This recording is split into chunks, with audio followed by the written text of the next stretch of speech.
Bell Tire presents Hoop It Up on WSBT-22 with Pete Byrne and Carl Deffenbaugh. Good Friday evening, everyone. Welcome to Hoop It Up. Pete and Carl at it for another weekend here at High School Hoops. And kind of a light night tonight in the NIC because the Bi-County basketball tournament is going on. But some good games nonetheless, starting with Mark Johnson sitting on 199 wins as the head coach at Riley. And not to get ahead of ourselves, but he's also closing in on 400 career wins when you think about what he did with LaSalle back in the day. So naturally, Sports Center on the road on the south side tonight for this potential milestone. Riley has one of the best offenses in the state, averaging almost 74 points a game, and it helps when you get easy buckets. Junior Scott forced the turnover. Nate Marino lays it in at the other end, an early 5-point lead for the Cats. Jimtown trying to hang in there. Colin Lemley hits from deep, and that makes it a 3-point game, 14-11. But the Wildcats would run away from there. Jalen Jennings with the steal this time. Brings it down court and a bounce pass to Demizi Anderson for a catch and shoot. Cats win 71-42, and it's career win number 200 for Mark Johnson at Riley. One of the greats. Congrats, Mark. Meanwhile, a couple Notre Dame players, Austin Torres, Matt Ryan, Rex Pfluger, checking on Austin's alma mater, Penn, playing St. Joe tonight in South Bend. And man, the Kingsmen jump out to a big lead. Matt Truella gets into the lane and scores. He had 25 points tonight. Then later, Noah Applegate steps out and knocks down the three. Penn up 11-2 to start, and St. Joe needs to take a timeout. But the Indians found their composure, and they battle back. First, they go inside to Connor Pearson, who scores. St. Joe would cut into the Penn lead. And then Samuel Quinn puts it on the floor and hits the tough shot off glass. He had 17 tonight. St. Joe rallies from 11 down to beat Penn 70-64. It's their first win over the Kingsmen in 7 years. The girls and the boys doing that this week. Big week at St. Joe. Two teams going in opposite directions. South Bend Clay has dropped 3 in a row coming into the night. Mishawaka had won 3 straight. The Cavemen got out to an early lead, but the Colonials did not lack for confidence. Check this out. Jimmy Bean loading up from NBA range. Clay down 1, 19-18.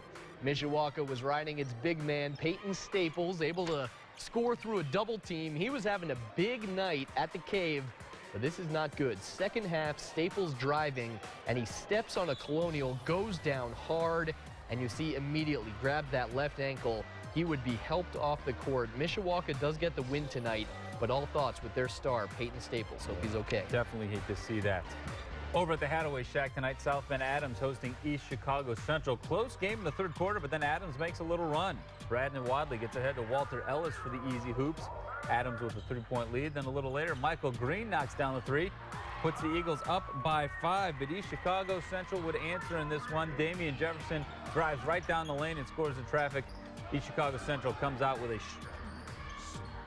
3-point win. Close one. That's what I'm saying. Not short, close. We're going to get to a little bit more of the NIC in just a fefew minutes, but first we turn our attention out of the Northern Lakes, where there are only 4 undefeated teams remaining in the state, but one of them nearby. Warsaw, 13-0 to start this year. That's actually the longest winning streak they've had as a program, going back to 2010 when they made that run to the state finals. So can they keep it going? We head to McEwen Gym. These two programs have had some great games over the year.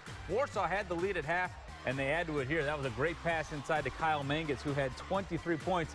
Tigers up by a dozen, but then Concord answers inside. Grant Magnuson muscles his way in for 2 as the Minutemen try to hang, but Doug Ogle's team, it's going to take more than that to hand them their first loss. Mangus dishes to Riley Rhodes inside. Warsaw wins 54-39, so they improve to 14-0. Pretty impressive. Hey, Northwood's riding a 9-game streak. That's not too shabby. Only 1 loss on the season. First quarter, look at this ball movement as Trey Belinsky kicks it out to Chad Sellers at the top of the key. That 3-ball ties the game at 17. Goshen's C.J. Detweiler can't find anyone to take it from him, so he decides to just take it himself. Plus the foul to go with it, and the Redhawks are back on top.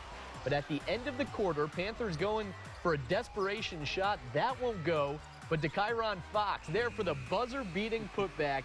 Northwood wins 69-55, and get this, they will host Warsaw next Friday, a battle of teams with just 1 loss. That will be fun. And you know what? Don't sleep on Plymouth right now. They're only a game back of those 2 in the Northern Lakes, taking on Wawasee tonight at home. And in the first half, the Pilgrims getting it done with defense. It's Nick Felke, the steal, takes it all the way in for the layup, and Pilgrim out to the early lead. So Wawasee answers right back. Jacob Hand using the right hand with a little reverse layup there. Warriors back to within 2, but we mentioned Plymouth's defense, and it was outstanding tonight. Cam Evelyn says, I will take that. Thank you very much. Drops it to Josh Andrews, who follows and gets rewarded. Plymouth wins by 20 tonight, 62-42. So pretty much chalk tonight in the Northern Lakes as the good teams continue their great stretches. All right, we got to take a quick time out, but when we come back, we're going to head south for the biggest tournament in the area.